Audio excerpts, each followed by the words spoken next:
here's what my theory. I think it's because what you should know is that Washington is really run by all of the gay assistants. So there's the good news.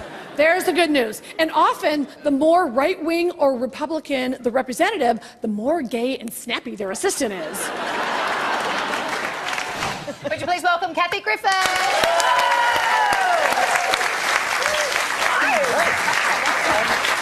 Welcome to the show. I'm very excited to be here. I love this show. Well, we love having you, but I've never come across that theory before. I'm just so working through this.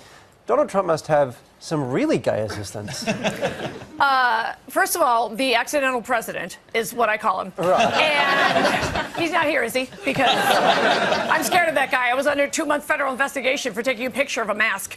Anyway, yes, I'm excommunicated from my own country, so I'm here doing a world tour. But we have to make fun of him because he's so ridiculous and dangerous. And I actually have known this fool for like I'm going to call him a moron. And also a Nazi. Because Americans are like skittish about calling him a Nazi, but he's a Nazi. There's a Nazi in the Oval Office. I just have some news for you, so heads up. And I've known him for a while, and so I think he did kind of personally come after me because, like, one time he BS'd me into actually hosting a charity gig, and of course I found out later he didn't give any of the money to charity.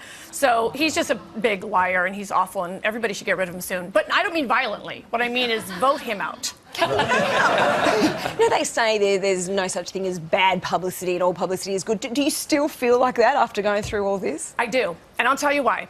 Even though my life has sort of been ruined, and the Trump sons, who I call Eddie Munster and date rape, well, the one, Eddie Munster, is not even a full-formed human. He's like a Cro-Mag.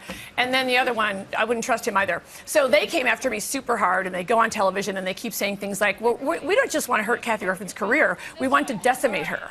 And so the death threats to my mother and to my sister, who recently passed away from cancer, and that's why I shaved my head in solidarity, so I'm rocking the short hair in her honor. And so, you know, these Trump folks, they self-identify as deplorables, like as if that's a good thing.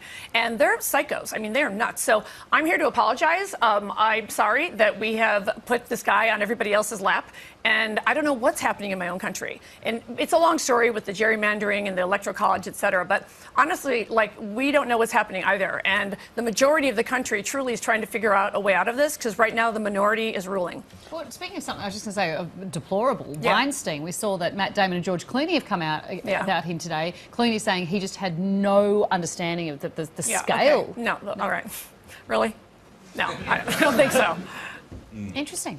I'm not in the movie business. What do I care? I can't imagine that those guys didn't know. I knew, and I'm not even in the movie business. I mean, one time I sat next to Weinstein at this, ironically, it was a roast for Quentin Tarantino, who had to, like, run to the New York Times and be like, I kind of didn't know. And Weinstein was sitting next to me, and of course he would never, you know, I'm not hot enough for him to sexually assault. Like, just know that's his mindset.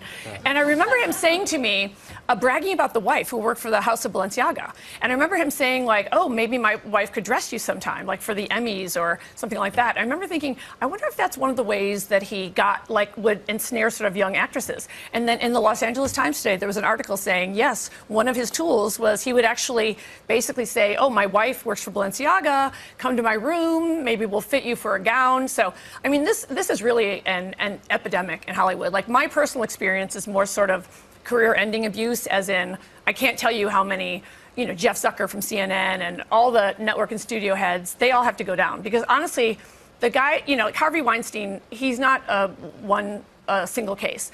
But the white middle-aged guys and older guys that are truly running every single network and every studio in the United States, they all behave this way. And everyone covers for them. Now, changing it sucks. Tone completely. Yeah. We wanted to have some fun with you tonight, and we wanted to talk to you about the Kim and Kanye pic that you tweeted. Is this a regular occurrence? Are you babysitting often? Yes. First of all, in the middle of all of this, and this is why comedy is so wonderful, I really do genuinely live right next door to Kim Kardashian West and Kanye Kardashian West. I swear to God.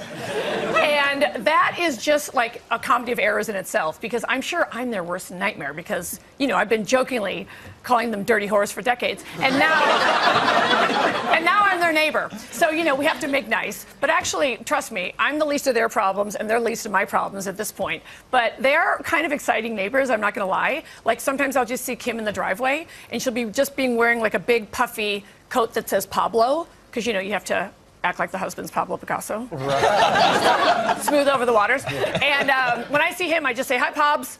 It's just easier. Because they're more mad at Taylor Swift than me, so I'm off today. So but a lot of your comedy is about other celebrities. So when you went to Hollywood, you must have had this problem a lot, where you encounter someone. They can't stand me. They all hate me. So who was the first one that you ran into where it got a bit uncomfortable? Oh, Debbie Lovato. I call her Debbie because it makes her furious. So you know the singer Demi Lovato? So one time I was on the Twitter, and I was using Siri, and it accidentally said some joke about Debbie Lovato. And then her fan army, the Lovatics, they came, there's an army, and they came after me. So Debbie, I saw her a few months ago. I was like, hi, Debbie, and she's like, ah. So I have to say, I really enjoy, especially like the young stars and starlets, like, oh God, like Justine Bieber does not have the greatest sense of humor, but I just love to tear her a new one. And I find that like the newly famous are like the most obnoxious. And later on, I find a lot of these sort of older people that have been in the business for a while, then they kind of come up to me after a few years, like Christina Aguilera finally will come around and go, okay, I get it. This whole time you've really just been kidding. And I'm like, yeah, I'm a comic. That's my job. I make fun of people, places, and things. And so eventually they kind of come around, but some of them never do.